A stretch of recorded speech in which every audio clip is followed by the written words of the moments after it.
Hello, good morning. Morning. How are we? Sweating. Yeah, well, you will be. You've also You'll be, don't you? sunburnt. Yeah, just a little bit. Yeah, I can get warm if I turn the heating up to about 25 degrees. And I'm not snowed into my house, but yeah, there we go. Well, I'm not going to lie, the aircon's on in the house, so that's how warm it is here. I have the heated version of that. Well, it's been a while, hasn't it? It's been exactly 2 weeks today. What happened to you last week, were you? Oh, yeah, I was the one missing, wasn't I? Yeah, let's go with that as a story. I was the one sat in the pub in Australia. I stumbled across a pub in the sunshine, and then I stumbled out of it also. And then I fell asleep. Yes, because you're old. Yes. It turns out that 5 pints in the sunshine and coming home is not a good idea. Just stay out all night is the best option. Otherwise, you fall asleep at 7 o'clock or whatever it is. Oh, God, you really are old. I ain't bad. But anyway. Never mind. I'm still catching up on yesterday's football.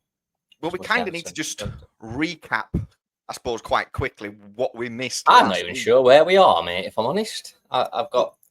I tend to just make a few notes as I go along, but even I'm looking at my notes and thinking, was that really a thing that happened? I don't remember that. So if we go back just over 7 days, there wasn't really any sport. England played twice. Yeah, did what they did. Won both games. Carls is now out of a job, so that's fine. Is it not just weird, all that? I still can't get my head around it all. That there's a manager sat somewhere watching us play who's taking over us, that took over us 8 weeks ago. It just all doesn't make any sense at all. Nothing we ever do makes sense, let's be honest. It's all just... And I know it doesn't care what other people think, but we're not just a laughing stock that Thomas Tuchel sat in his house, probably in Germany, I'm guessing, or maybe he's moved to the UK already, watching us play while somebody else picks the team. He's giving caps to people that may never play for England again because we've now got a new manager. No, he's just giving them for his friends and people that he likes. No sense. I mean, the kid that scored the other night, I've got no idea who he is. I don't even know who he plays for. I don't even know where he plays on the pitch because I didn't watch that. Howard Bellis, do you mean? That could be him, yeah. He must have got the 5th goal. He's Southampton's right back. Oh, is he? Yeah. Oh, he scored a goal. It's better than Trent Alexander then. But why have we given him a debut on his last appearance as a temporary manager? Just because Carls probably liked him and decided he wanted to play him. He's probably played with under 21. It's almost become playing for England. It's just something you get because there's enough of you, not something you earn. It's like, you know what I mean? If there's enough of you, you suddenly you'll get a cap. Whereas you used to have to earn a cap. To get a cap was like an achievement. Whereas now it's almost an achievement not to get a cap. I mean, if you're like Jadon Sancho and Marcus Rashford and you're not getting picked for England, you're almost achieving more not getting picked than you are getting picked. Because you must be that bad. Well, everybody else just went home. I suppose that's kind of helped him get in because 9 players pulled out. I mean, that's a farce and all. I mean, how is this allowed? I mean, Harry Kane, for once, said something actually sensible, that it's disgraceful that people just get to... I mean, they've all played. I'm guessing they've all played this weekend. I mean, I can't see many of them missing. I don't know the list, but Declan Rice didn't play, actually, did he? But I bet most. No, I think he was actually one of the ones that was genuinely injured. But then while we're on England, something else happened. Something that you're not going to react well to. I didn't, and you're going to react worse. I can already see it coming. Gareth Southgate is to be knighted for his success. They didn't win anything. Exactly. We're just He's handing out for awards. His success. Yes. Doing what? Finishing second. I've won as many trophies for England as he has, so do I get a knighthood? He's won fuck all. Exactly. But he's going to be knighted. This goes back to this grassroots crap, doesn't it? Of everyone who takes part gets a trophy that we now have to deal with. Yep. Every it's basically been given a have participation knighthood. The season. Exactly. It's participation wins. Mm-hmm. Oh, fuck it. No wonder we don't win nothing, is there? It's an absolute pathetic, isn't it? So we've given him a knighthood for his success with England. Yes. Fantastic. But I didn't see what you get if you won World Cup. He'd become king. Prime Minister next week. I mean, how is that a thing? What? I don't know. know. I literally don't know. I mean, it goes back to a conversation. Who decides this? Is this the Queen or is it the King? No, it's not the Queen. It's definitely not her, bless her. Poor fucker. But yes, he picks the honours list. But it goes back to the whole mentality thing that we said months ago of we just don't have the right mentality to win because we're prepared to call Gareth Southgate a success. Basically, well, yeah, call him a success. But even if you pat him on the back and say, good job, well done, mate, to knight him for that, for basically losing 3 tournaments he should have won. Yep. Congratulations. Get on one knee, you're going to be knighted. Mm-hmm. Joke, aren't we? We are a laughing stock, aren't we? Yeah, we pretty much are at this point. We're like Arsenal. They just like coming second. That means Arteta surely should be knighted.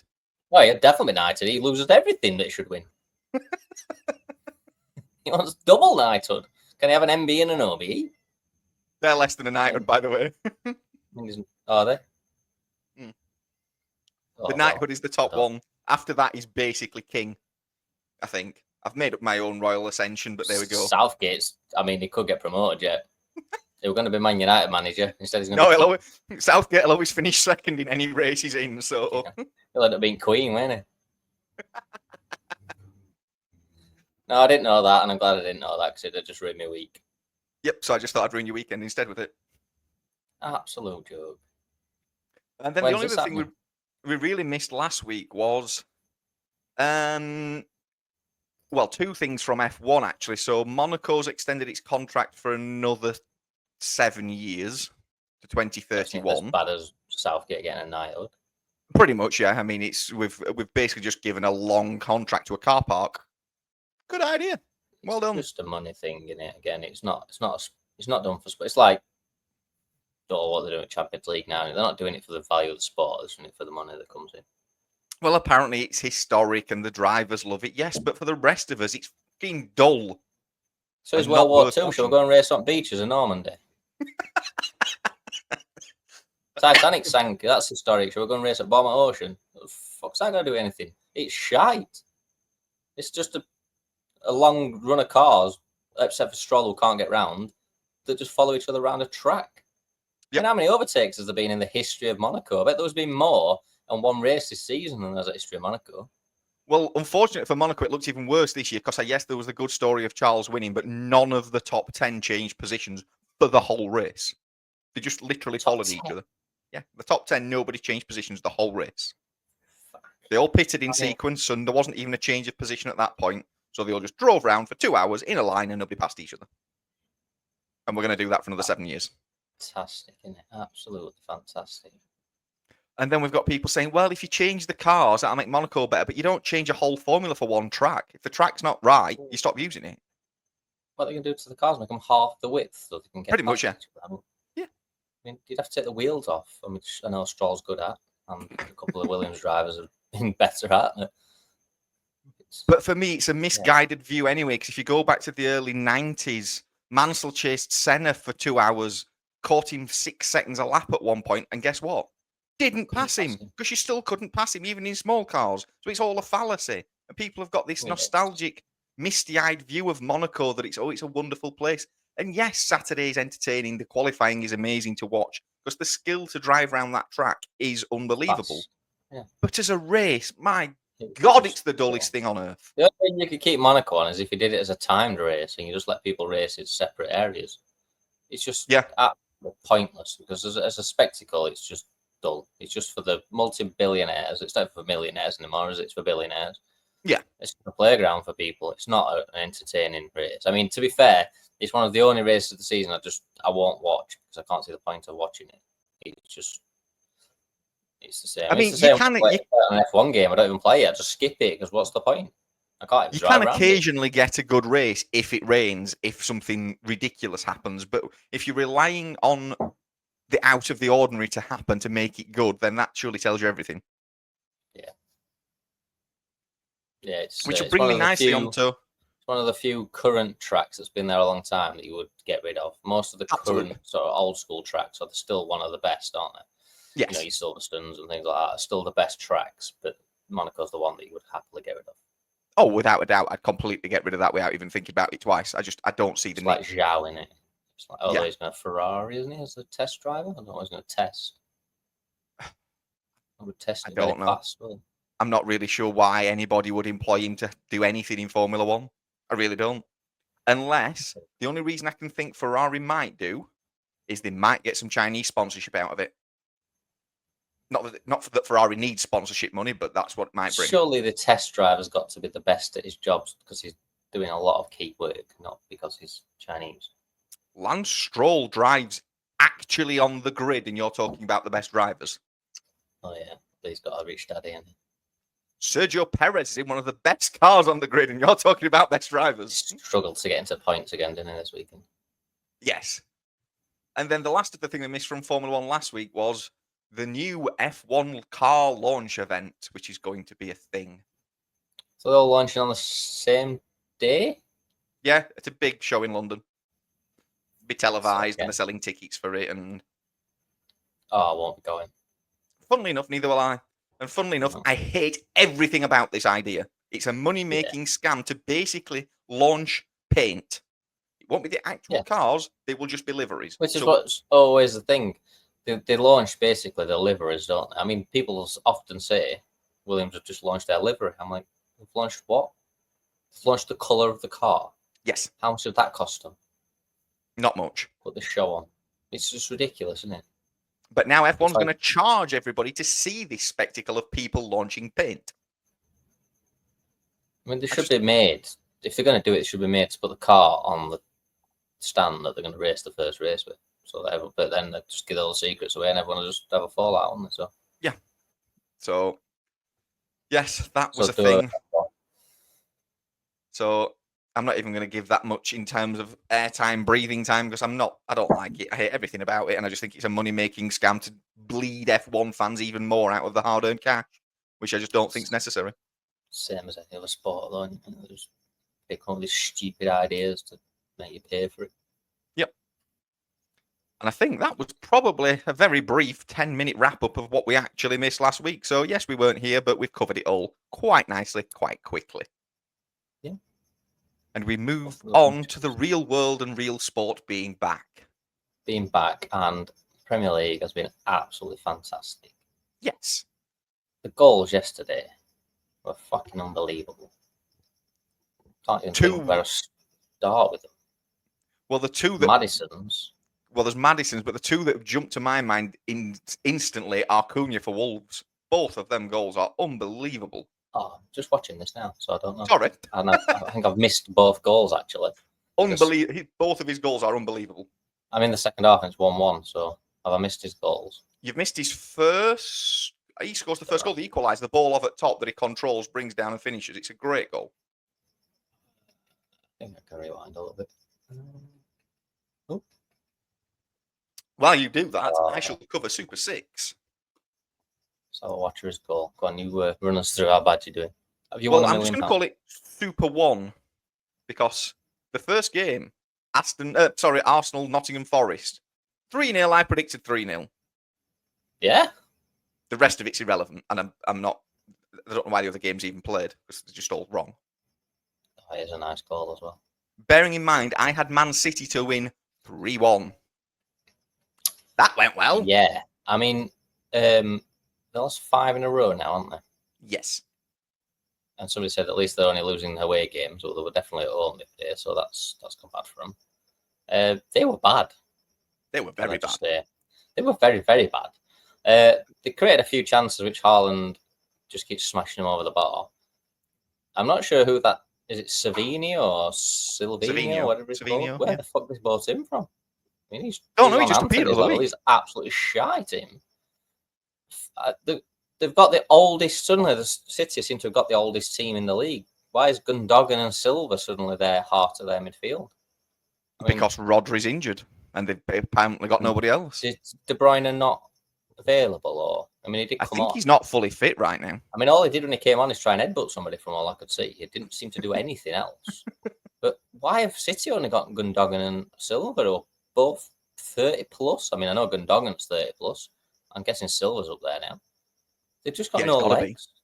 Tottenham just ran through them, and it was like, is anyone chasing these players? What's going on? I don't think I've ever seen City get annihilated in the last 5 years, the past 8 years. I can't think of a time where I thought, fucking hell, they've got battered. And they got battered. I mean, I was going to kind of bring this up later, but you've gone into it. When do we call this a crisis at City, or is it just a blip in the road? Thing with City is, you've got so many good players, and they've got a good manager that you just seem to think that they will turn it around, don't you? But to lose 5 games in a row it's almost akin to any other team losing 10 in a row, isn't it? Yeah. He's never done that in his career ever. He's never lost 4 in a row. He's now lost 5 in a row. But the most recent performance was the worst of the 5. I mean, they lost 2-1. I know they lost 4-1 to Sporting, but I don't think that really showed the true game because they did actually batter them and they were in front. They got annihilated by Tottenham. And I mean, I'm not sure how long that City have had to play to actually score a goal because I don't think they were going to score all night.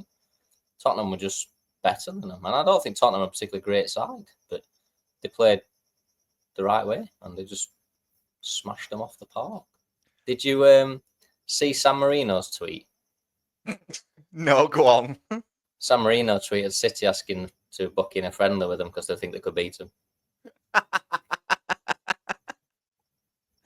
I did see one thing that they posted that San Marino had won more games in November than Arsenal and Man City combined because they won one. God. Yeah, City lose to Liverpool next week. They'll be potentially 11 points off top.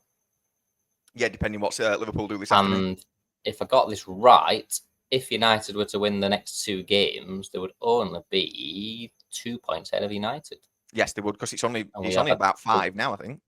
I think it's 8 with a game in hand, so it'd be 5. And if they lose, it'd be 5, and we win again 2. So we've had our worst start to a season ever, and we've got 2 points off City this time next weekend. I mean, you're clutching at straws there, but you've actually managed to clutch quite well.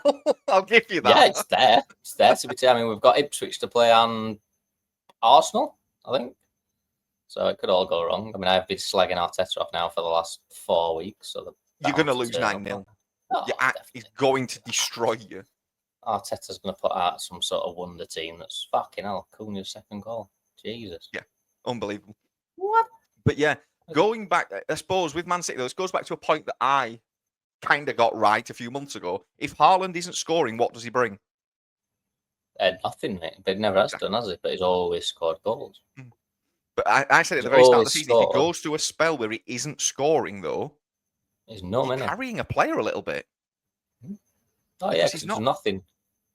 He does nothing in the build to play. He can't.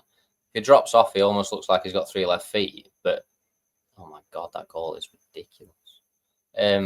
But yeah, when he's on form, I mean, he had a couple of shots yesterday with his left foot, and you just thought one of them could have quite easily gone in and changed the game, but it didn't go in, did it? So, you know, he's not. They're just going through a bad time, aren't they? A really bad time, which is fantastic news. Longer it lasts, the better. But they look shite.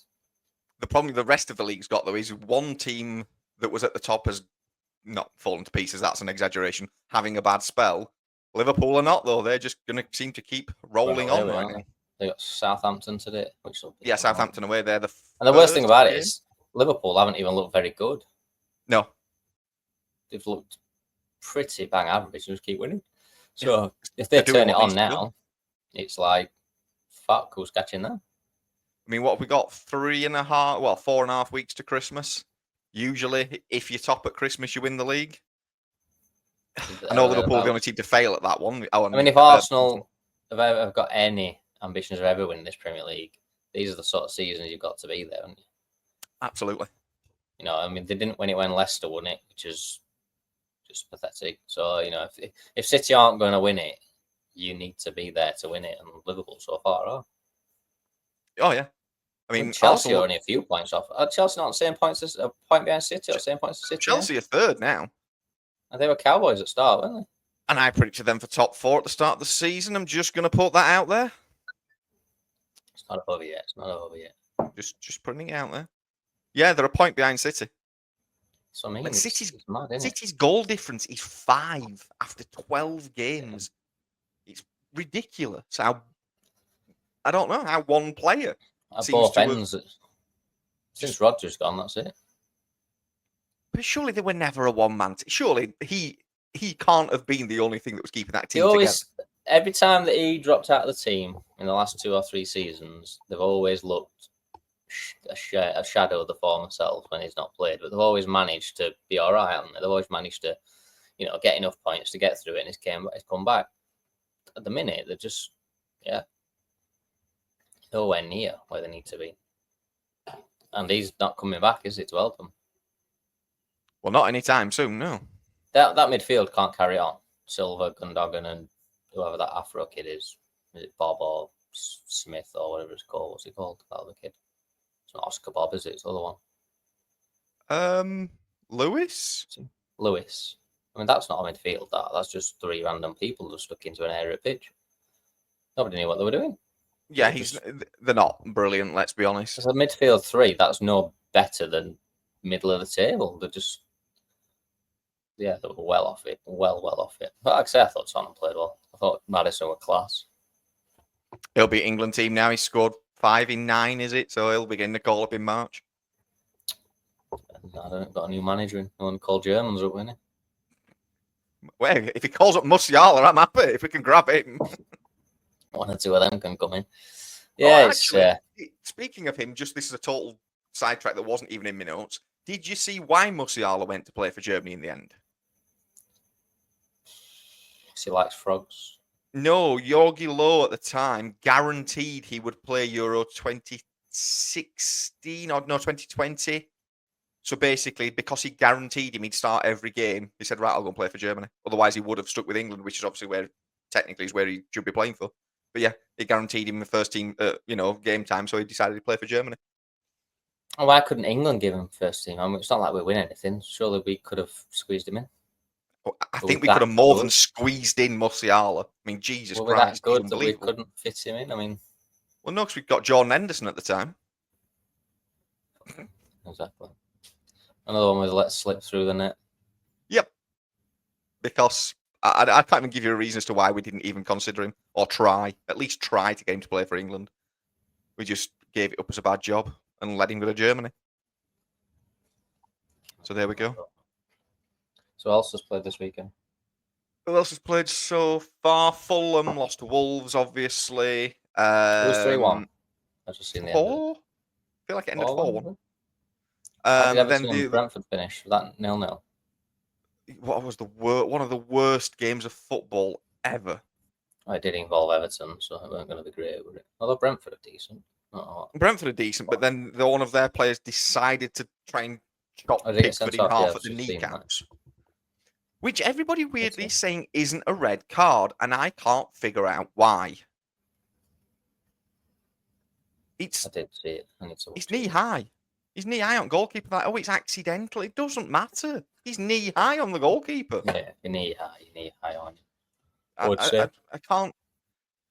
I didn't understand the Brighton red card. He kind of just ran past a guy and got sent off. It was a second yellow, weren't it? He kind of catches his. I weren't convinced on the second yellow at all myself. I didn't see what he did. I mean, he kind of runs in front of him. Yeah, and he stands on the back of his foot, I think, and it's more of a coming together than a tackle. I can't see how that's a second yellow. No, I weren't buying that one at all. That were a good game, Brighton and Bournemouth. They are 2 good sides. Yeah, Forest were humbled by Arsenal. Their season's starting to not look great. It's got a beauty, doesn't it? Villa, like you said the other week, it's taking its toll now, this play. I mean, I know they've had a few weeks off from Europe, but it's back again this week. And they've all played, haven't they? I mean, a lot of them have been away with the international teams. They just don't seem to be quite as sharp, do they? No. As they were. They've got some good players, but yeah. Although Palace. It's weird, though, how we look at teams. So obviously, we've said at the start of the year, we thought Villa were doing really well and, things were going well. But now, basically, with you a game in hand, if you win it, they are a point ahead of United. And Villa are Coming 8th. for And we everybody, kind of mate. Villa are 19 points. Yeah, we're on 15.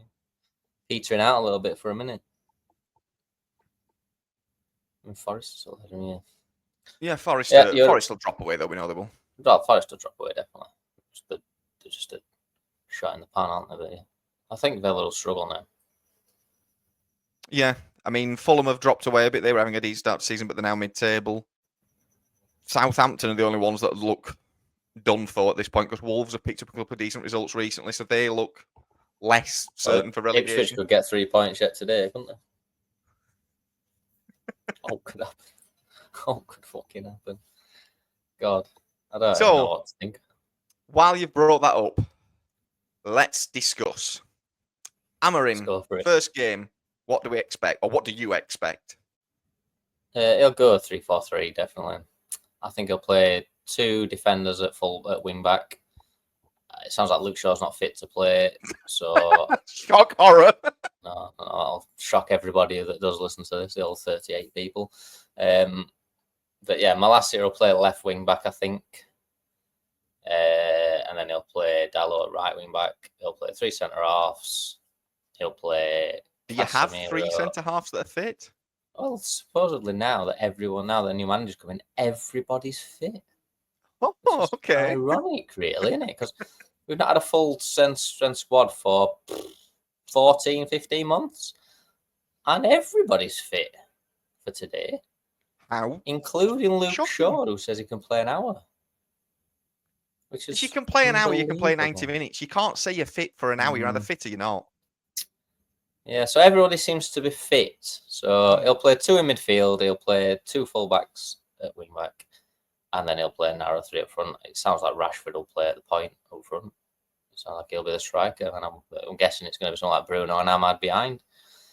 Yeah, it's going to be totally different, isn't it? I mean, it could literally be anything today. We could quite easily get hammered. And we could quite easily go and smash Ipswich out of the park. I mean, if he does that, though, and he does go with what you've said, at least that sounds like there's a plan and there's a structure. Well, this is what I've said. What I don't want him to do is come in and play Mazraoui and Dalot and 2 centre halves and the same 4 in midfield and the same 2 or 3 up front. Everyone up tonight. It's just the same again, isn't it? If he does that, there was no point swapping the manager because all we're going to do is just have a little bounce and then go back to where we were. He's got to try something totally different. And to be fair to Gary Neville, he did say probably 4 or 5 weeks ago, before Ten Hag got sacked, that he thinks we should try 3 at the back because we've got 2 very accomplished wing backs, or 3 very accomplished wing backs in Dalot, Luke Shaw, and Malacia. So it's almost been on the cards, and it almost seems to fit the narrative that he comes in and plays that tactic. But I just wonder how eager these players are going to be to adapt to what he wants them to do. He seems to really want them to work hard. It's all about 10 players attack, 10 players track back. It's all about, being in the right place at the right time, which just seems so far-fetched for United players at the minute. They just don't seem... I've not seen any of that from them for a number of years. Probably since Ollie first started and they actually played for him a little bit. We've got the same thing, haven't we? Rashford tweeting how great he is. Casemiro tweeting how great he is. The same things they both did when Ten Hag were there. It's all just stinks a little bit to me at the minute. The problem I've got with what you just said is 10 players defend, 10 players attack. There's instantly 3 players come to mind that will not do that. Anthony, Fernandes, Rashford. Yeah. This is 3 of the laziest attacking players I think I've ever seen. Where we've kind of been all along, and this is why my problem with Fernandes was, it almost feels like the tactic he's going to play is going to leave Bruno in a place where he can sort of be a little freer to what he's going to do. But from the clips we saw, and they could just be generated to show things that aren't true, but the clips we saw from the first 2 training sessions was he was making people sprint 60 yards. So basically what had happened is they would have a shot at goal. Amorim was taking the ball off the goalkeeper, throwing it back down the other end of the pitch and making everyone sprint to the ball. And it was a race to get back. So it makes it look like when the teams get possession, it's going to be a case of we need 7 or 8 behind the ball. And it's the first 8 get behind the ball. And we leave 1 or 2 up. So, don't know. We'll see how they adapt to it. if he can install a work ethic in him, it'll be a good effort because a lot of them in your squad don't have it right now. No, they don't. But they've been able to get away with it for so long, haven't they? And I think his biggest challenge is going to be removing the players that aren't right without causing a massive upset in the team. You know, removing Sancho upset somebody and removing Ronaldo upset others. There's got to be a point where it's like he's leaving, and if you're not happy with it, well, you can leave as well. I said this before, and it's like if they're not happy, get them out. Don't matter who they are. Don't matter if you're David De Gea. Don't matter if you're Bruno Fernandes. Don't matter if you're Marcus Rashford. If you're not happy, just go. Gotta go. I mean, hopefully he gets that about. I think the fact he's been a player quite recently. Hopefully, he gets it, and they get him a little bit. But it's a lottery, isn't it? Let's be honest. He's lucky, I suppose, at his first game's Ipswich. I mean, you're away, aren't you? Away at Ipswich, and I think we're at home to Arsenal, aren't we? Yeah, I mean, away at Ipswich, you probably can't ask for a much easier start right now, unless you were at home to Southampton, potentially. But, it's a game where he can probably get away with it not being 100% right and should still get a result. The thing with playing Ipswich first for me is everyone going to be up for it? They should be, because it's a new manager. If it doesn't go right, how bad is that to start with? Oh, it's bad. If we draw one apiece. Oh, yeah. Yeah, absolutely. It's almost like if you got Liverpool first game or Arsenal first game, everyone would be a bit more up for it. And no matter what the result is, you kind of get away with it, don't you? Unless you get absolutely annihilated. We kind of, a bit like we said with Lee Carsley, I don't think he can win today. He can only lose today. If he wins 3-0, it's just Ipswich, new manager, blah, blah, blah. If we go and lose 1-0 to Ipswich, fucking hell, he's in the doldrums already. And I mean, he's 2 weeks into a job and he's up shit creek proper. I think the only way it looks good on him is, even if the result isn't ideal, if there's a structure and there's a plan and there's a lot of decent play involved in it and it starts to look like he's formulating. Which I think is more important than the result in the end of it. Yeah. If we look good and we just don't take his chances, or we lose to a dodgy decision, then I suppose you can take it. But he's only had 5 days with most of them, 4 days with most of them since they come back from international. Yeah, because England played last on Thursday. I mean, some of them came back Wednesday, I think. Somebody played Tuesday night, didn't they? With Scotland or somebody else. There were Friday night, I think, with us. Hang on, I'm well confused. I don't remember what date it is. It would have been last Sunday and last Monday, wouldn't it? I think something like that. There's some late games, weren't there? So some of the players are late back. So he's not going to have had a long. I mean, the team he put out the other day had Anthony at right wing back, and Johnny Evans at centre half, along with Yoro and someone else. I can't think of who the other one was. Anthony at wing people back. Saying, people saying this could be his first team, and I'm thinking, if you want to play wing backs, you aren't playing Anthony. No. Because, I mean, Ahmad, definitely. He'll do the work up and down all day long. But Anthony's not giving you a shift on the right wing back. Definitely not. He hasn't got the quality. Anthony's not giving you anything besides a headache. But if he could run up and down, you'd sort of think, well, he might get back into form, but he doesn't even work hard. No. So it's like... And what is form for Anthony? I've never seen him have form while at United. I've seen him do one trick that he nearly fell flat on his face. The tactics he's hoping to play almost suit United, because it means Luke Shaw can play left centre-back as well as left wing-back when we've got everyone fit. It means Mazraoui can play right centre-back as well as right wing-back if we need him to. We've got 4 potential wing-backs, probably more if you start throwing in Ahmads and people like that could play. Maybe Garnacho plays there, maybe even Rashford plays there. The 2 centre midfielders then can just be competent midfielders, sort of Casemiro Garte, Casemiro Menu, and then you've got sort of 3 narrow strikers who can all try and link up together. So it's almost like a tactic that does suit us without us knowing it suits us. It's almost like you look at it and think, well, why have we never played this before? So it could be a masterstroke that he just is the right man at the right time with the right players, and he pulls it off. Sort of Conte played 5 back for Chelsea, I think, didn't he? Yes. And they just looked a different beast, didn't they? Until they lost the plot. So it could just be the most perfect setup in the world. It could also just be a total car crash and we get absolutely annihilated by Ipswich in 6 hours' time. And then what? I feel like kind of completely conflicted right now, aren't you? You kind of want to be optimistic, but there's part of you saying don't be optimistic because this could just be another car crash. Well, the biggest thing I've always said is change the manager won't change the script. And obviously, I hope I'm totally wrong, and I hope that this 3-4-3 comes in and we're a totally different side and we look totally different, and he gets hold of them and we have a totally different future. But I still think there's underlying problems at United in, the player power. I mean, they were talking about the other day about Pogba possibly coming back, and I'm thinking, where are we going if this? I mean, it turned out to just be false rumours, but it's the sort of thing that you just need to distance yourself from. We don't want these people, but I'm saying that Sancho might come back because Chelsea's trying to get out of buying him. I'm like, you just do anything to make sure he doesn't come back because he's just a horrible. They've already signed person. that contract. You just don't entertain the conversation, do you? You just say when you're they ring player up, just say sorry, mate. Secretary's busy. We're on holiday, and just don't take the calls. Just don't ring them back ever. Run out of office until June. Just whatever until he takes that deal. Just do not entertain that thing. You do not want him back. No. You don't want Pogba back. But you need to get these other people out that are still a problem because they will just throw the manager under the bus when it starts to go wrong. And there's a number of them. So it's almost like January and next summer are more, like I said, more important that it gets clear of what we don't want than we bring in anybody. Bring the young lads through, get out what we don't want, and just, if he's working with young players, there's a chance that they're going to listen to him and they're going to take on board what he wants them to do and they're going to do as the sort of do as they're asked. Some of these players we've got aren't going to do it. They're just not. So he's got 6 months left, roughly, give or take, where we are right now. What constitutes a success between now and the end of the season? I think from sat where you are now, it's got to be top 4. We are, 4 points off top 4 if we win today? Yes, you will be, because you'll move on to 18 and right into 22, yeah.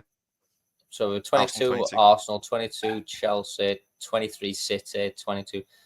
If you're having a successful season from there, you've got to finish top 4, aren't you? Because if you can't gain 4 points on 2 or 3 of them teams, then we've not had a successful end of the season. It's got to be top 4. And I don't class top 4 as a success. I'm not Arsene Wenger, but it's, you've got to look at where you are right now. You've got to look at where you are right now and where you're going to get to. Nobody's a success unless they win a trophy. I don't care whether you're Pep Guardiola, Jurgen Klopp, Mikel Arteta, or Ruben Amorim. If you don't win a trophy, you've failed. So he needs to go very close to winning a trophy. If not winning a trophy, he needs to get in that top 4. And the next season, he's got to go. Is that not a big ask, though, in 6 months from where you are right now? But is that not the whole point of taking a Man United job? You're not coming in to make a difference. If you want to come in and finish 6th, 6 months, you're saying he needs to win a trophy. But Ten Hag won 2 trophies with the same set of players, and Ten Hag was supposedly a disaster. So if you're coming in and you're going to be the saviour of United, you can't come in to a manager who's had this same set of players and won a League Cup and an FA Cup, and then say, I need time to do things. Well, if Ten Hag can win an FA Cup with these, as fortunate as we might have been, it's irrelevant. Still fucking money. So you've got to come in and hit the ground running. You've got to be aiming for at least top 4 and get into a final in a trophy. We're still in the Europa League because it's a comedy cup and it's harder to go out of it than go through. So you've got the Europa League to play for. You've got still in the League Cup. We didn't lose, did we? Still in the League Cup. Yeah, it's not League Cup. The FA Cup hasn't started yet. So you've still got all 3 trophies to go for. There's no excuse not to be getting right to the very end of one of them and technically winning one. Because if Ten Hag can do it and he's the biggest joke ever no more, then this guy's got to be able to do it. Okay, then. So, there we go. A bold claim for the next 6 months. United have to win a trophy. I'll give a flying fuck what I say, like. But... Yeah, well, our viewers do. The few of them there is. They do. So there we go. United now have to win a trophy. Otherwise, he's failed. Otherwise, he gets an arg back. And before we get accused of being a solely Manchester United podcast, we better move along. Otherwise, we'll be here all day. For people listening, he's covering the badge. What about, is it Mr. Coote, the referee? Yeah. I mean, I'm not sure who the guy is recording him or why you've recorded yourself saying that, but if you wanted to end your career, why not just quit? I'm not sure. This way was more entertaining for the rest of us. I mean, I know we all do some pretty stupid things. I've never let anyone record me doing it. But how has this become a thing? I mean, it's like, who was it, the footballer who got... He got recorded kicking a cat, didn't he? Was it him who plays for West Ham? Yeah, I can't think of his name, but yes, I know what you mean. You played Man City. How did he, does at one point? somebody come into your house and record you kicking a cat and then release it? So he's obviously close enough to you to be in your house. Yep. You know, it's not like it's the bin man. And he then releases it to the press. So this referee, I mean, I don't know who he's sat with. He's sat with a mate, isn't he? Because he's on the same.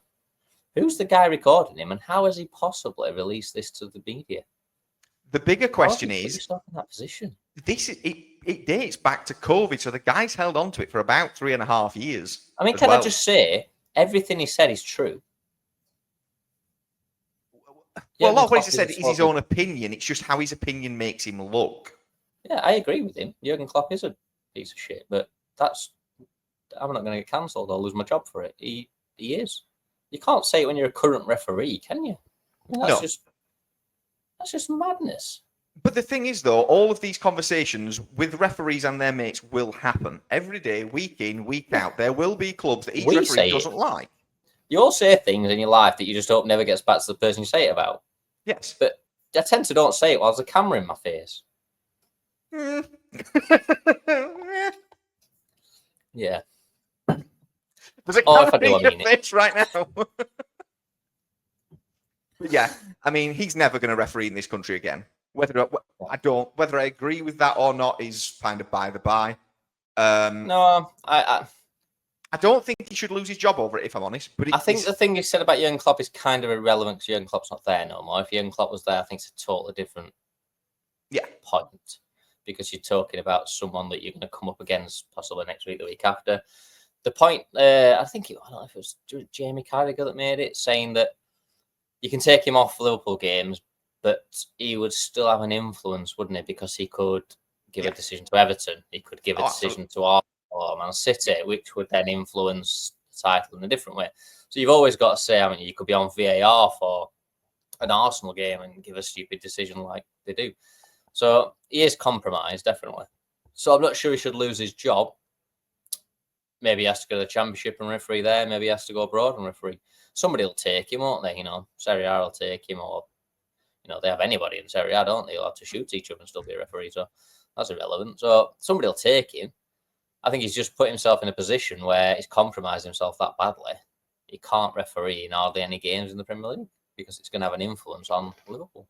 And the other problem it's given the league is it's given fuel to the fire of all these. Oh, the Premier League's corrupt. Referees are corrupt. It's all rigged because now we've got a referee coming out saying basically, I hate Jurgen Klopp. I hate Liverpool.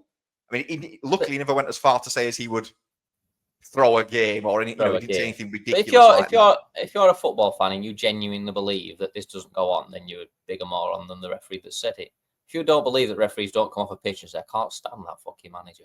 I can't stand Mo Salah. I can't stand Wayne Rooney. Of course they do. Imagine getting a barrage full off a player all game and not coming off a pitch and thinking, fuck me, I'm sick of him and he's getting it next time. It's just human nature, isn't it? 100% happened to Roy Keane in his career, definitely, with the way he used to speak to referees. Of course he did. I mean, he used to just abuse everybody. Of course people went back out and thought, if he's been in your ear and he's been effing and blinding at you and shouting and swearing at you all game, next game you referee, you think, oh, he's on a booking already. First thing he does is having a yellow. Fuck him. Sick of hearing it. Of course it happens. Because I would. You would. Everyone would. If somebody were just permanently abusing you, you'd just book them just for the sake, just to get them out your face, wouldn't you? Oh, yeah. You talk about him. You express your opinions. He's not doing anything wrong by expressing his opinion on him. He's just done wrong by letting some idiot record him and release it. I mean, and obviously, he's been held to ransom at some point here, hasn't he? Because for this to come out now, there's something not right about this. This is not just an idiot referee saying something stupid. There's more to it, because why would it only get released today? Well, there's more to it all. I mean, there's apparently a second video of him taking drugs and things. This is only me speculating. This is not what's come from the video. I wonder if the guy recording it was part of something to do with the drugs. I bet falling out with his friends that don't get on, and he's now either owes somebody money and they've held this over him. If it's come out now, it makes no sense, because if it's your mate or mate, you'd have just released it straight away, wouldn't you? Why would you release it now? You know, if it was going to go to the press, you'd have just sent it to somebody else. 3 years later or 5 years later? 3.5. It's coming up four and a bit years, I think. It's from what the only reason for that is obviously they're not paid a debt, or he owes somebody some money, or he's not done as he said he's going to do. Or they've fallen out and they were friends or whatever. And yeah, something's all gone wrong on it for him. Yeah, but he's put himself in a pretty shitty position, hasn't he? Oh, absolutely.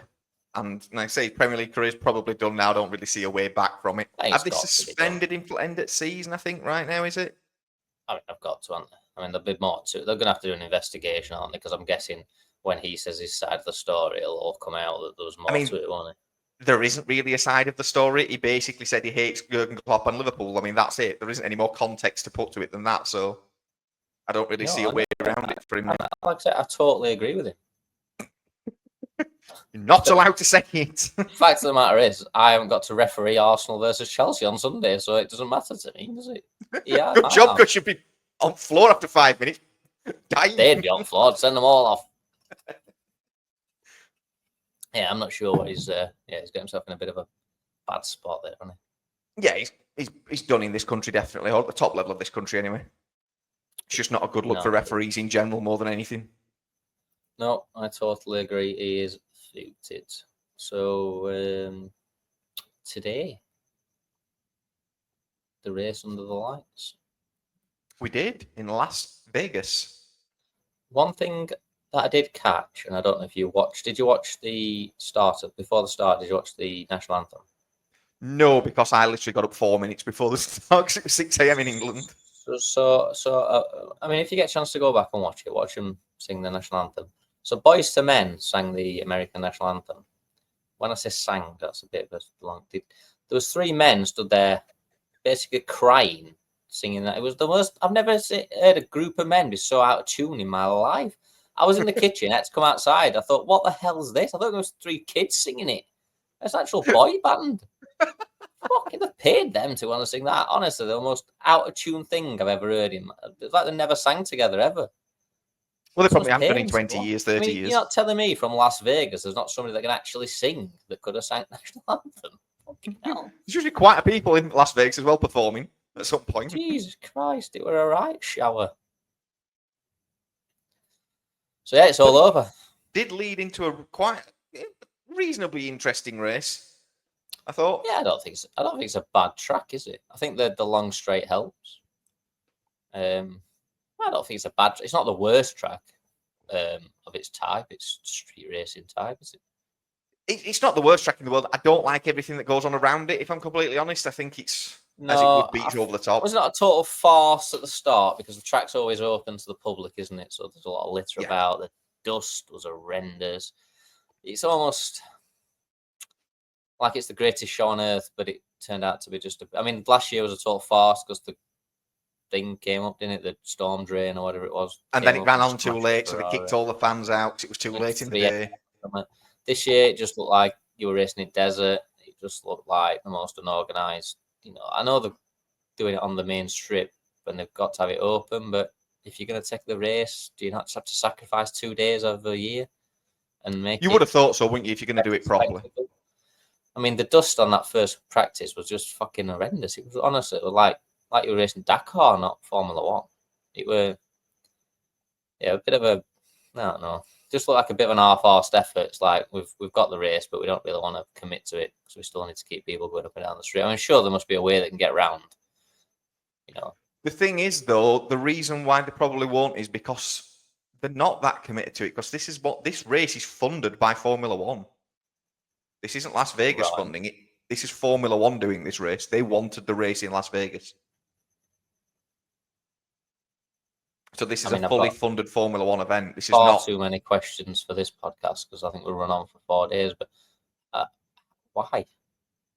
Because they want a new marquee event basically in the sport. Vegas, it's the glitz, it perfectly epitomizes everything that these current owners of Formula One want it to be. The glitz, the glam, they're American. The Americanism. I mean, did you see the end? I mean, we'll get on to the actual race in a minute, but did you see the end? 3 Rolls Royces drove them for what sent like Oh, 20 minutes to found a podium in the middle of nowhere. I had to turn it off because they were celebrating Max Verstappen winning 4 titles, and that would end it for me. I'm going to lose. So they went to go and do the interviews outside the Bellagio, I think it is. And I've never been, so it doesn't mean a lot to me. It's all just it doesn't like to me. It's a big hotel with some water in front of it, is the only way I can describe it. They spent ages driving them all out into the middle of nowhere for them to get out. There were Jensen Button and some Hollywood actor that came to do some interviews. The actor was crap at interviewing. He just found it all really funny and, oh, isn't this great? And at that point, I turned it off. So I'm like, there wasn't even a grandstand there. So they were going to do a podium with no grandstand. It's the pit lane all temporary then? Everything's temporary. It's all be taken back down then. So they can go back to gambling and whatever else they're doing. I mean, you would think that they would build, if it's going to be an event, and obviously, like you said, it's not their event, so maybe not, but you would think they would build a area where the podiums would be, and that would stay and be something during the year. I mean, if you got an F1 podium and it was a public area, people would pay to go and see it and all sorts of things because people will lose. So you could make something of it. It just all seems to be like the throw it to. I mean, to be fair to Monaco, as much as Monaco is a shit race, it always looks professionally put together. Oh, absolutely. It's a street track, and it's always. I've been to Monaco a few times, and you see where it is, and you can't believe they can put a race there. It's very well put together.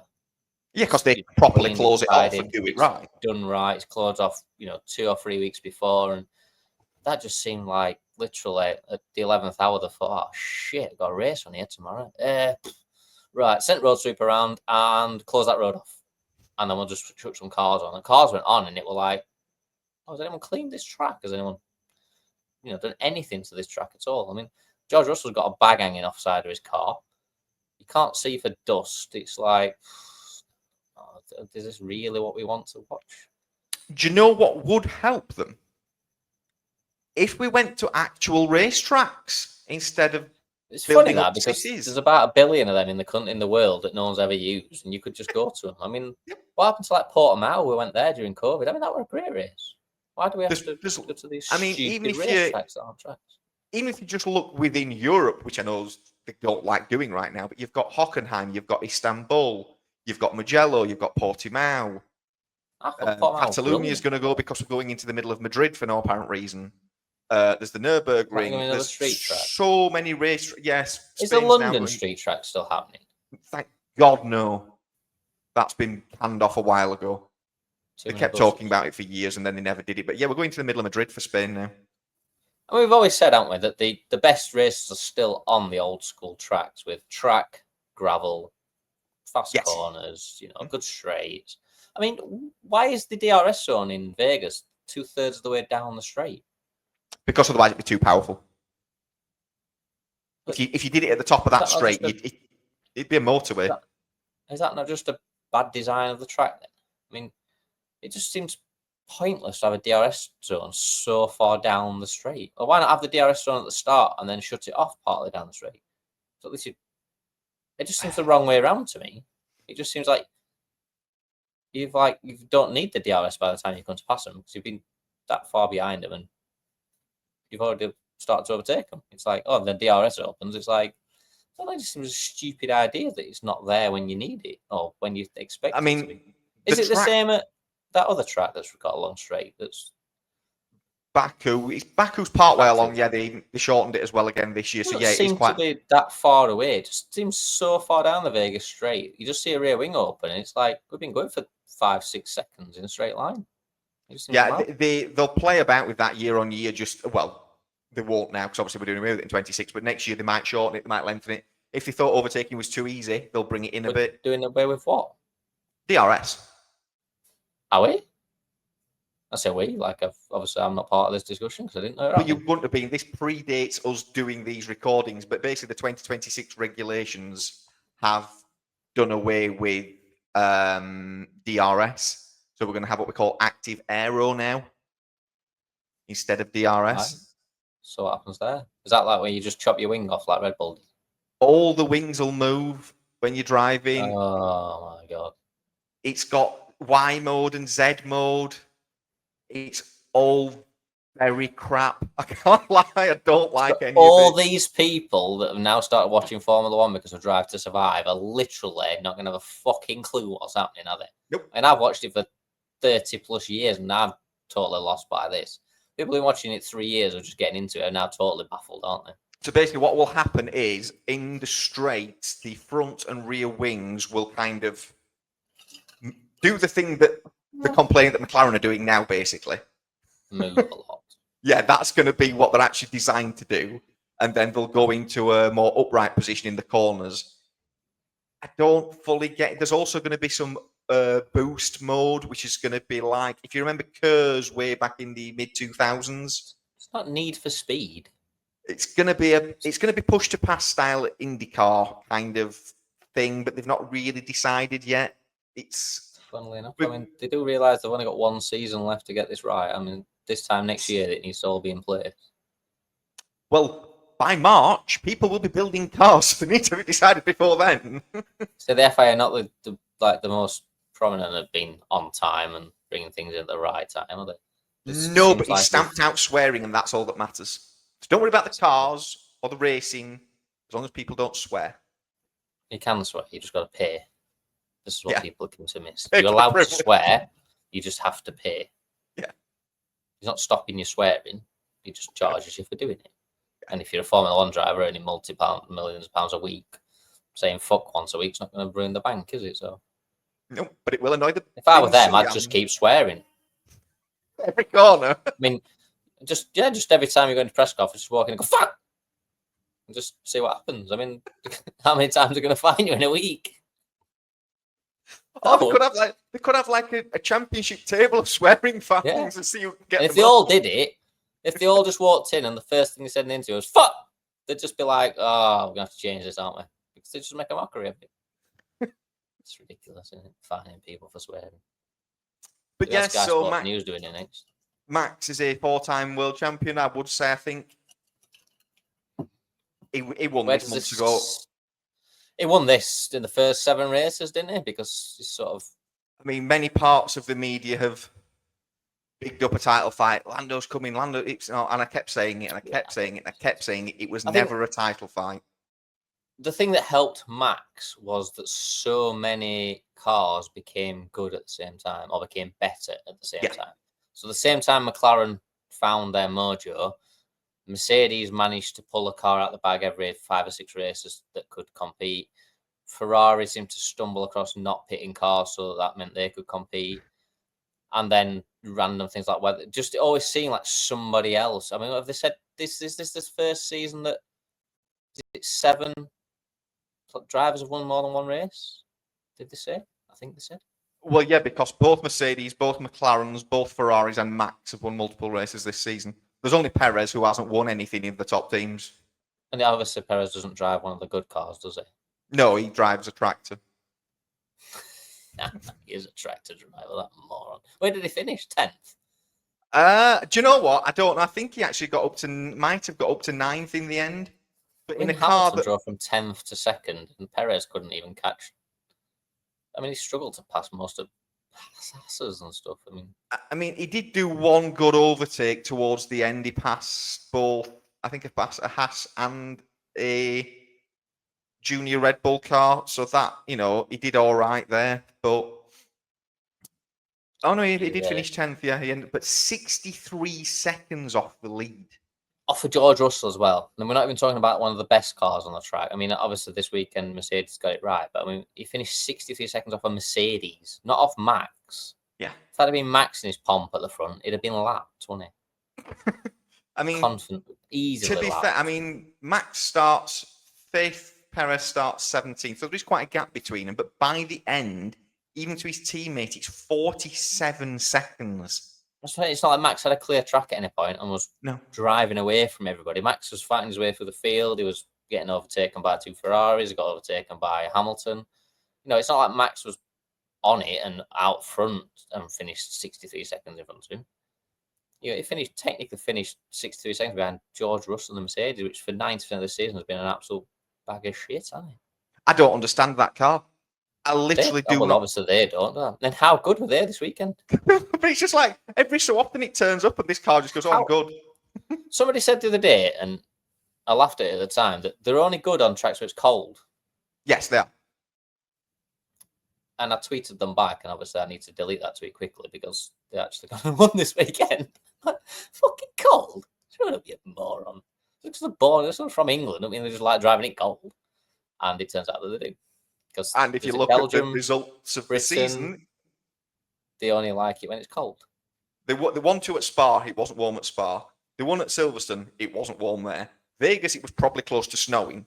Let's be honest, because it was freezing, wasn't it? By the looks of it, yeah. The only race they've won where it was slightly warm was Austria, and that was a fluke because Max and Lando were in a field. So, Yeah, it's so whatever. I mean, Mercedes have always had a fundamental problem with cooling, haven't they? Because they were under sort of manufactured for cooling. So in tracks where it was warm or tracks where they're following a car in front closely, they've always struggled to get airflow through the car. It doesn't seem to have changed, obviously. No, I mean, this is an issue that dates back into when they were dominating. They built a car that was designed to be at the head of the field. Yeah. And when it wasn't, it had issues. They've still got them issues. They still don't understand them. And if I hear Toto Wolff one more time say, "We understand the car now," I think I'm going to lose my mind with him. Every time he says that, they end up finishing 6th and 7th next week. I mean, where are they likely to finish? Where are we next? Abu Dhabi? No? Qatar. No, it's Qatar next. That's not Abu Dhabi? No, that's Qatar. Qatar next week. It's next door, though. I mean, it's in the same region, yes. Is it Abu Dhabi the week after? Is that already yes. been? So we finished there. Yeah. I mean, they're pretty much 2 of the hottest places on the planet to race. Pretty much, yeah. I mean, Qatar last year, I don't know if you remember, Logan Sargent, I think it was, quit because it was that hot. It felt like he was going to pass out. Yeah. Did he? Or did he just quit because he lost talent? He never had any of that, so that's not fair. Did he just decide Formula 1 weren't for him and think, well, I'll use the heat as an excuse? We all decided that a long time before Williams, but hey, they got rid eventually. They eventually realised. Well, it's not improved for them that much, has it? I mean, they've not kept a car. I mean, what happened again this weekend? Oh, Colapinto. It's just in a bag of bits, isn't it? I mean, I apologise to him because I called him brilliant 3 weeks ago, and then he raced in Brazil and wrote it off, and there's raced in here and wrote it off. I mean, to be fair to him, in the 2 races since I commented on him, he's not finished with more than 1 wheel on it. No, and then it was even better because Karan Chanduk did the sky pad and literally in slow motion destroyed the guy's life. You watch one wheel fall off, then another, then another. I'm like, oh God, this is just painful stuff. I mean, who's the main guy behind Williams was putting the money in? He was just absolutely cringing. It's a company now called Doralton Capital. They're a massive American company. Not as big anymore. Although when you start looking into the ownership of that company, it's a little bit grey, shall we say, from the bit of research that I did on. I couldn't really find who is the owner of it all, if I'm honest, but that might just be me not looking properly. Well, no, they don't put the name to that, do they? I mean, they're always at back, and every time you turn around, there's only 1 wheel on one at cars. There's no chassis. But yeah, but speaking of being last, guess who wasn't last? Well, you don't need to guess because you watched the race. Zhou wasn't last. Wasn't last. They said at one bit he was going to get in points, and I nearly had to laugh because I thought he's not going to get in points, is he? Because there's definitely 9 better drivers than him out there. But yeah, he wasn't 13th. last. 13th. Yeah, well, they're the only team not to have got a point. Yeah. Is it Kick Sauber or whatever they call? Kick, steak, bus, tractor, toaster, Sauber, what I don't know. Something. Rubbish car. So obviously neither driver's got a point. No. And Bottas finished over a lap down. Just pottering around. I mean, he don't really care, does he, anymore? He's out of a job in 2 weeks. Yeah, 2 weeks he's retired and he's happily gone to live in Australia. With his mullet. Did you see that he randomly did a triathlon in his house? I didn't see that one. I saw the one he actually did out in the wild, like swimming and whatever. In the wild? It's not a kangaroo. I mean, it could be. He looks like one. Yeah, he does all sorts of random stuff like that, doesn't he? Yeah, he just woke up one morning and did an Ironman triathlon in his house. So he did the swim in his own pool and then ran on his treadmill and bike on his bike thing, as you do. Just one morning. Yeah. Don't you have to train for them kinds of things? Well, I'm guessing he appears to be in quite good physical shape as it is, so I think he's all right with stuff like that. He's not like us that we would have died after 30 seconds. Gotta have the dive jumping in pool. I just stuck my toe and drowned. Yeah, that's enough. I've had enough. I need to get out. Yeah, good on him. Well, maybe that's what I'll go into then. Is it one of the? I'm trying to think who else used to do it. I'm sure one of Mercedes drivers that retired. He used to do them all the time as well. It was like just ridiculous how fit they are. These Formula One drivers. It's mental. Oh yeah, yeah. I feel like you've intentionally ignored twice that I've said Max won the championship. Are we just glossing over that, moving on, pretending it's not happening? I mean, feel free to talk about it. I can't say nice things about the man. I said something nice about him last week about how well he drove, and that's me done. That's it. I hate Red Bull. I hate Cristiano. I'm sat here now. I know for a fact that Cristiano's got the biggest smile on his face in the world.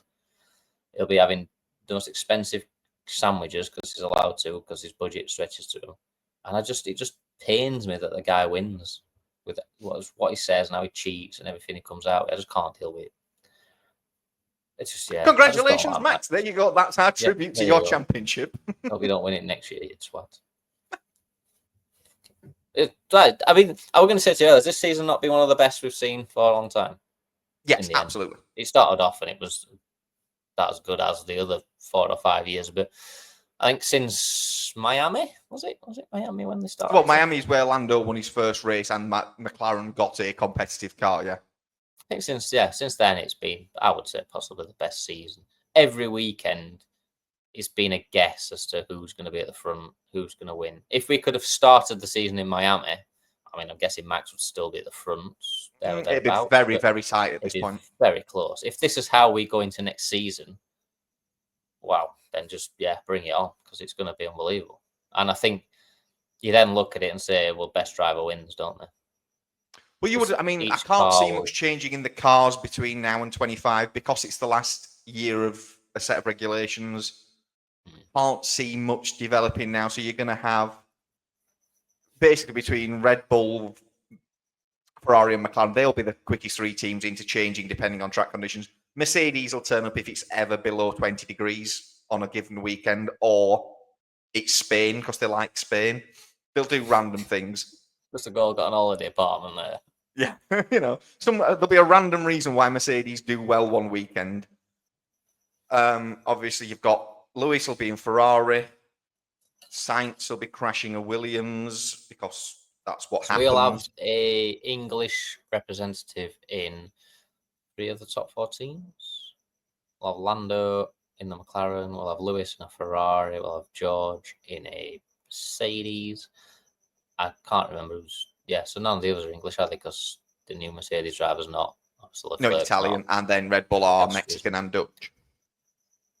I mean, they're not going to be Mexican and Dutch, are they? Well, the cataclysmic absolute. I mean, that would be just write your season off now. I mean, he's cost them the constructors, hasn't he? Because he can't score any points. Oh, he absolutely has. But when you look at the options that they have, where do they go? I can crash every week, and I will only charge them £500,000 a year. Yeah. I mean, I'll tell you what, they'll have to pay me. I'll just get some sponsorship, and I'll just crash every weekend. I mean, Colapinto doesn't look ready. We just spoke about Manchester United and having to change things and give youth a chance. Surely there's got to be a young driver that can do as good as he is doing. Well, you would have thought so, but all the ones that have come in so far, Lawson's not really pulled up any trees since he's come in. I mean, I know that car's not great. They don't like Zhao. He's too hot-headed. He's too temperamental. Colapinto now, since you said he's amazing, he's cursed for life and will be horrendous going forwards. Poor lad. Isaac Hadjar has done all right in F2.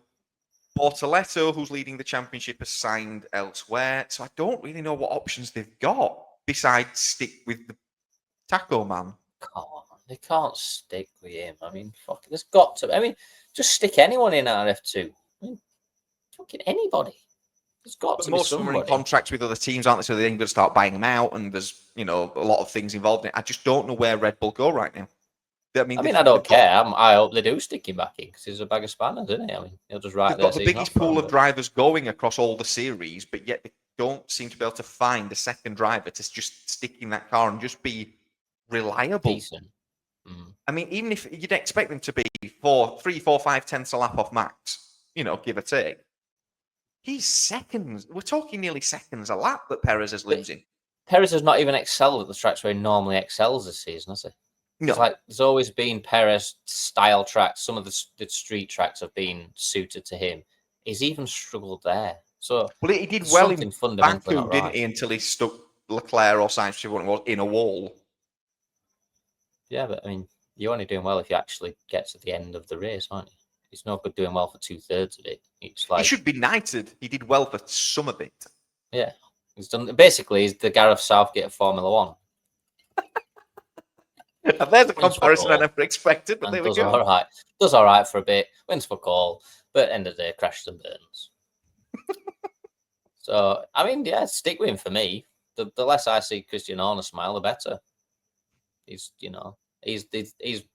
my he's the Jurgen Klopp to Coots for me. He's like, can't stand the man, but yeah, fundamentally they can't. Surely there's got to be next season. He's going to be down to driver ability, I think, more than ever. And there's always ebbs and flows, isn't there? Because certain cars perform better at certain tracks, so you're always going to find that. But there's always tracks where it's less relevant, and the driver just pulls through and wins it.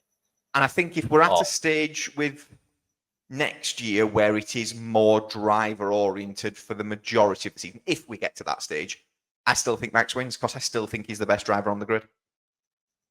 Yeah. You have to see how people develop, won't we, over the next, people are going to go away and have to come back with a new attitude. I think Lando's not got the cojones for it. He's English, and that's the way he's set up.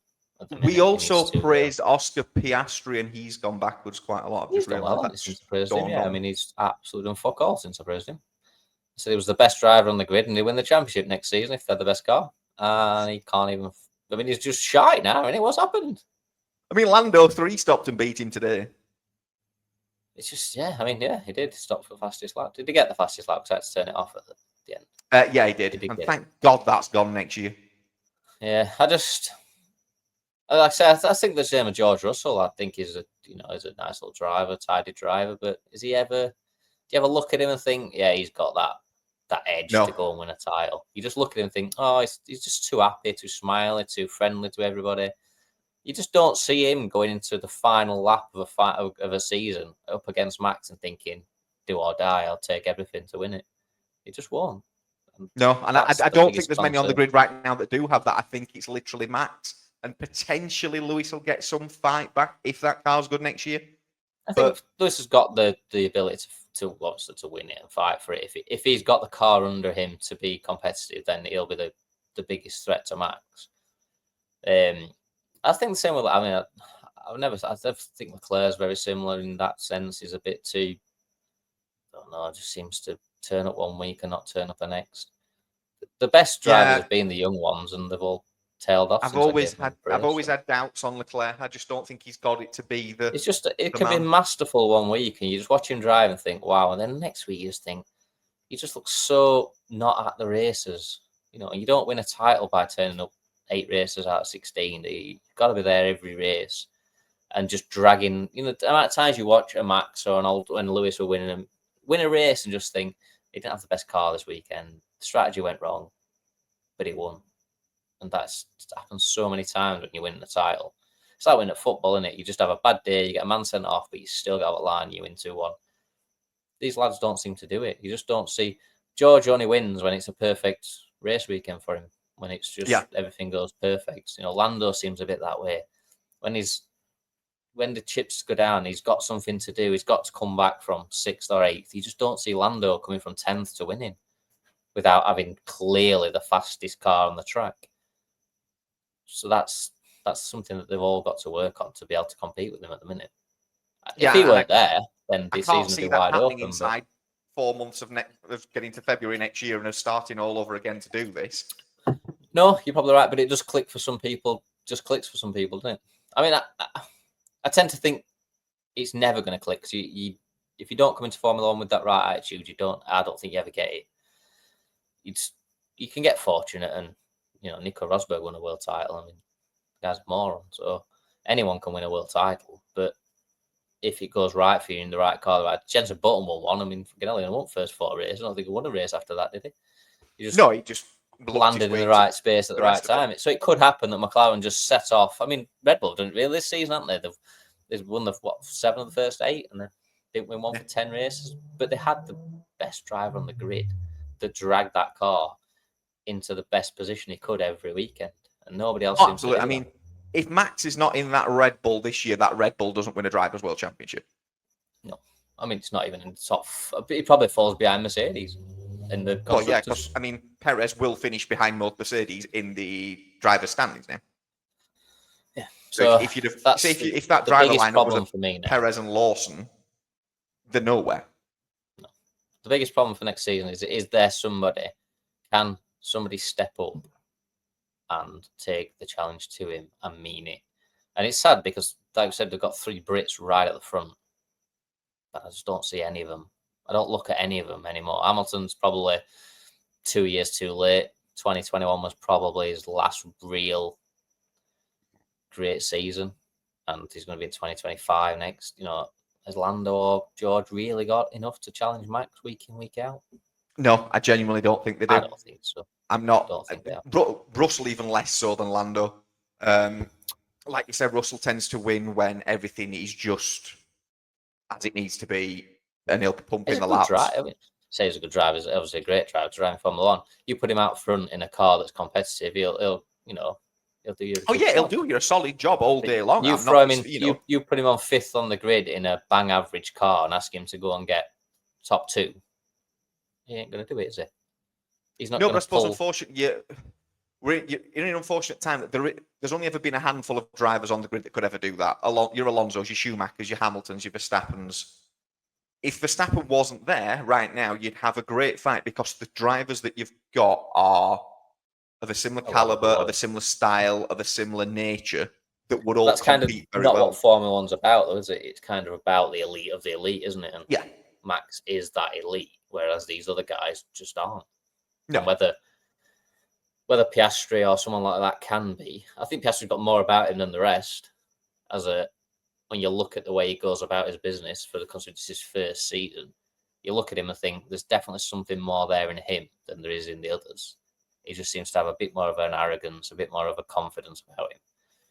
I mean, Lando's for the last month, he's just vanished. Frail. He's not been very good, has he? But there could be a number of factors, couldn't they? Have they favoured Lando, and has he had problems with the car and they've favoured Lando in parts or development? I don't know. But you just look at Lando and he's just so frail in his confidence, doesn't he? You see him in interviews and he can be high as a kite 1 minute and then he's so down the next. Max is the miserable shit in the world, but he's always on a level, isn't he? Yeah, he's permanently miserable. Wins is like that. He loses is like that. He's always straight down the line. It's never with Lando's over the moon because he's won. And the next thing is, he's made a mistake and he's down in the dumps. And it's like such a British mentality, isn't it? We're just so. Well, it is because, I mean, as overly emotional, successful as Lewis has been, he's always been very similar. He's a very emotional driver.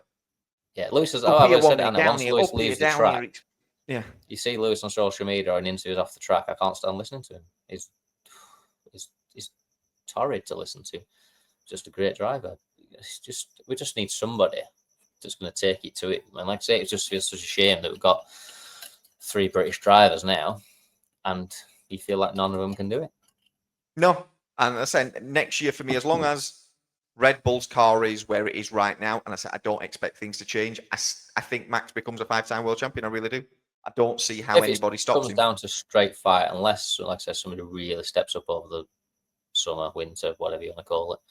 Then yeah, it's going to be tough to stop it because I think he'll just drag points out of that car that it's not capable of. And the car looks better again now. I mean, I know he faded away today, but he didn't fight the Ferraris. He didn't fight Lewis because he didn't need to today. I think if that's the start of 2025, he fights them positions a lot harder, maybe hangs on to at least one of them. So I think it'd be hard to judge what Max does between now and the end of the season. He's done everything he needs to do. the constructors is dead because his teammate's a donkey, and he's just racing because he's got to now for the last 2 races. I mean, it's between Ferrari and McLaren now to win the constructors. Talking of donkeys, I didn't see Lance Stroll today. I didn't see him at all. He didn't crash, so that was a bonus. I'm just wondering. There were a lot of walls.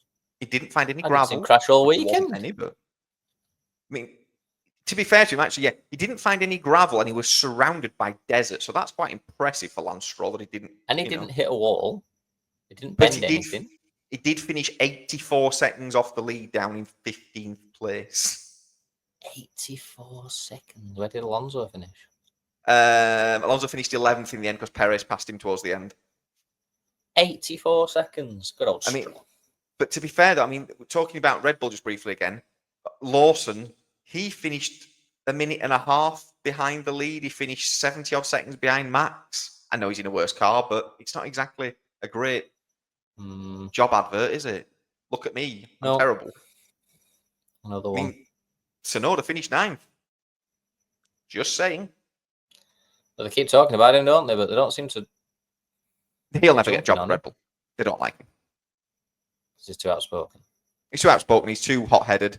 He'd cause absolute carnage being anywhere near Max. He's only there because he's a Honda driver. They've got no faith in him. Let's be honest. He's just there because Honda paid him to be there, I think. But he's not bad, is he? I mean, no, he's not bad, but he's a liability if he gets angry. Right. He doesn't get hot-headed in a good sense of the word, where he will drive harder and it pushes him on. He just loses it and just becomes sounds like my kind of bloke. Might give him a bell. Think me and him will get on great. Yeah, so he's not going to fit into that Red Bull family very well at all. So I said, I just don't know where that seat's going right now. I really don't. That'd be interesting to see, because that's literally the only contentious seat now, is it? Yes, it's the only one everywhere's set in it. It's the only one that's technically going to be available, if available at all. Yeah. And we're racing next weekend, aren't we? We're in. Yeah, straight on to Qatar, then straight on to Abu Dhabi, then it's the end of the season. It's a sprint next week. Yay.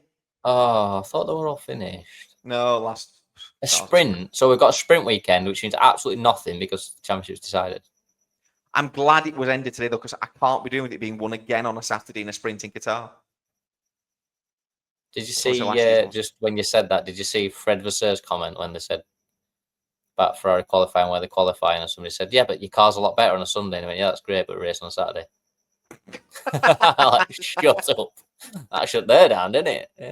Yeah, because it was a Saturday, obviously Saturday night, weren't it? With race, just yeah. But just where you said it, it's like, yeah, but we're racing on Saturday. As if to say, like, just go away. Some stupid questions. But yeah, so we've got one more sprint, and then December the 8th, I think it is, we end, and then that's it for 140 days or whatever it turns out to be. So is it back in, did you say it's back at the end of Feb for testing? February something, 14th, 16th, something like that, whenever it is the launch event. And then last week of Feb is winter testing, and the season starts second week in March, I think, off the top of my head. Oh. It's mad. In Australia? It's the new season already, isn't it? Yeah, it is actually. I know what you mean. Fantastic. For the first time in a long time, we'll open up back at Australia. Well, they should open up. Good. Absolutely, completely agree. They should open up in Australia. It's always historically was there, and it should always be there. But before we get into the politics of who, what, when, how's the calendar, we probably ought to think about calling that a day. Well, we've babbled on for long enough. We've babbled on quite a long time today, and people do have lives that don't involve me and you in them. Yes, they do. Miami Dolphins won twice. On that note, I'm going to say goodbye. Bye.